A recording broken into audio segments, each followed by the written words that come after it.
of AZTEC. And he's proved that fact. So that gives it a little bit more of a validity to me, that there's some truth to these theories when you start getting the government documents in your hand. Another intriguing fact is that the FBI file on Leo Jabauer, which has been declassified, the entire file runs for 400 pages, of which only 200 have been declassified, and many of the documents contained within the withheld material are classified for reasons affecting national security and the defence of the USA. Now, it's one thing for someone to be arrested and convicted for scams and cons and things like this, but it's a big leap for someone to be a con artist, then to find that the FBI considers them a threat to national security. And so this sort of begs the question, do the withheld documents contain far more on the AZTEC case than has been published and put into the public domain by the FBI? I think the fact that those files are still classified might be the result of two quite different things. One is that they really were involved in some stuff and had some information that for whatever reason they agreed not to talk about, but the FBI pressured them and so forth. That's certainly a possibility. Another is the general FBI attitude, the old J. Edgar Hoover attitude, about keeping track of people and getting files and, having power over them. And I don't know which it was. Newton was sharp, no question about that. Whether he stumbled across some things that he shouldn't have stumbled across, I don't know. A number of FBI documents make it very clear that the FBI and the Air Force at the time were following Newton and Jabauer very, very closely, and were literally listening on their every word, were going out to conferences and lectures that both men were speaking at, and wanting to know what the truth was behind the AZTEC case. Was it a genuine incident, or was it simply a concoction of these two enterprising con men? It's possible there's something in there that would bear on this and give us some answers, and maybe they would prefer, for reasons which may or may not be legitimate, to keep that quiet. Certainly we can't say, oh, this is real because these con men told this story.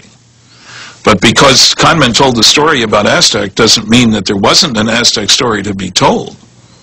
A genuine one, a legitimate one. You have to be real careful about this guilt by association, or genuineness by association for that matter. Con men, government cover-ups, conflicting stories. If there was a theme song for the investigation of the UFO phenomenon, it might well be the Beatles' The Long and Winding Road. The AZTEC case is the perfect example of this, both figuratively and literally in the case of Hart Canyon Road, which leads to the alleged crash site.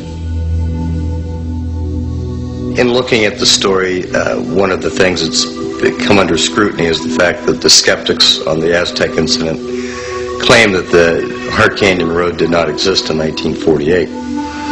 We know it did now. That would have been the stagecoach road back in the late 1800s on the way to Durango. If you go out to the crash site today and follow Hart Canyon on the old stagecoach route, you come up to what they call the Arkansas Loop or the Arkansas Bend. And on top of that plateau is a road cut through, allegedly by the military in 1948, to get the recovery equipment, the cranes and whatnot, down in there to retrieve the craft. So this is the Mystery Road. This is the Mystery Road. Tell me about the Mystery Road. Well, this road, unless it shows up on recent maps, has never shown up anywhere. Right. This is the road the military, or whoever the recovery operation was, allegedly cut to get back here to retrieve the craft.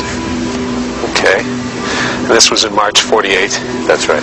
And this road, now most of the roads around here, you were telling me, it's oil roads and stuff like that. They're marked on the maps, the USGA maps, is it? USGS, yeah. Right. And this road wasn't marked on any of those maps until, if it is marked at all, until very recently, right? So we've got a mystery road. Yep. And over here, we've got a mystery cement block. Concrete pad. Now let's go take a look at that then. Very good. Tell me the story behind the mystery slab of concrete. Well, it really makes no sense why it's even here. It's on the average 9.5 inches thick. We did a core sample right at about a year ago. What we're trying to establish is how old the slab is. Sure. Does it fit into the time frame of 1948? We've got rebar heavily fortified, 9.5 inches thick, rebar all through it. Early skeptics said it was a well cap. We've rolled that out. Obviously, if we had drilled through the concrete, if there was high-pressure natural gas under there, we'd know it. So that's what they say. The skeptics said a well cap for natural gas. That's right. And there is gas and oil around here. All over. Yeah. But not on a mesa that's bedrock. You go a few feet under this silt and you're going to hit bedrock. Okay.